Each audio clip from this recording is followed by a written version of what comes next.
ایک فرمایا کہ لباس ہیں ایک دوسرے کا. لباس جو ہے وہ کیا چیز ہے؟ لباس تین چیزوں کے لیے ہے. لباس زینت کے لیے ہے، لباس ساتر ہے، ستر پوشی کے لیے ہے، لباس عیب پوشی کے لیے ہے.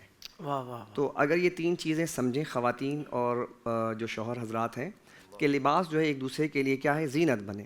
یعنی کہ شوہر بیوی کو دیکھے تو وہ اس کی زینت ہو، اور بیوی اپنے شوہر کو دیکھے تو وہ اس کی زینت ہو. صحیح. تو یہ دونوں ایک دوسرے کے لیے زینت بنے. یعنی کہ اس کے لیے نہائے، غسل کرے، بناؤ سنگھار کرے، دونوں بوتھ سائڈ. اور وہ چاہتا ہے کہ میری بیوی جو ہے نا وہ میرے لیے بن سنور کر رہے.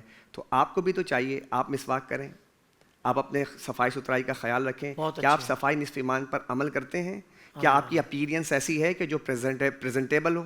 ٹھیک ہے. جس طرح آپ بیوی سے تقاضا کر رہے ہیں تو آپ کی بیوی بھی تو تقاضا کرتی ہے کہ آپ بھی پریزنٹیبل ہونے چاہیے. کہ آپ جب آئیں تو میرا شوہر جو ہے ہینڈسم لگے میں ساتھ جاؤں تو دونوں کی میچنگ ہونی چاہیے. تو یہ جو ہے ایک تو زینت ہو ایک دوسرے کے لیے. لباس کی ریکوائرمنٹ ایک یہ ہے. دوسری یہ کہ لباس جو ہے وہ ساتر ہے، ایک دوسرے کی عیب کو چھپاتا ہے. ٹھیک ہے نا، عیب کو بھی چھپاتا ہے اور ستر پوشی بھی کرتا ہے.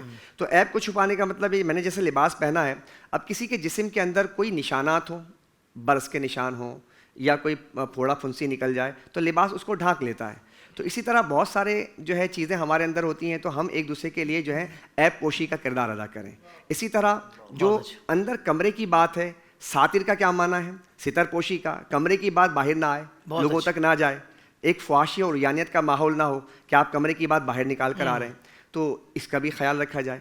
تو تیسری بات جو میں یہاں پہ عرض کرنا چاہوں گا کہ دیکھیے ارشاد فرمایا کہ دینداری دیکھ کر شادی کرو. کیوں رسول کریم صلی اللہ علیہ وسلم نے یہ ارشاد کیوں فرمایا؟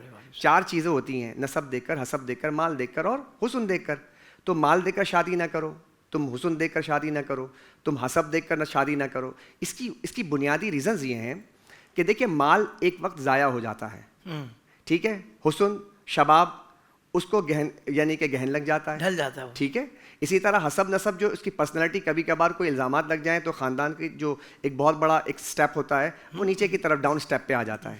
لیکن جو ایک دینداری ہے نا وہ قبر تک جاتی ہے. آج کل طلاق کا جو ریشو بڑھ رہا ہے، بنیادی وجہ یہ ہے کہ جب آپ حسن دیکھ کر شادی کریں گے تو جب تک حسن ہوگا تو رشتے مضبوط ہوں گے، جب تک مال ہوگا رشتے مضبوط ہوں گے. لیکن دینداری قبر تک ساتھ جا رہی ہے تو دینداری دیکھ کر شادی کی جائے گی تو ساری زندگی رشتہ مضبوط رہے گا.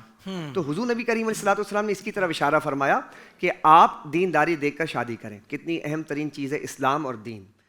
سوشل میڈیا پر اسلام کی صحیح تعلیمات جاننے کے لیے ابھی حافظ سائر قادری کا نیا YouTube channel Islamic digital studio subscribe کر لیں، اور ہاں نوٹیفیکیشن بیل آئیکن کو بھی پریس کر لیں تاکہ ہماری نئی ویڈیوز آپ تک بر وقت پہنچ سکیں.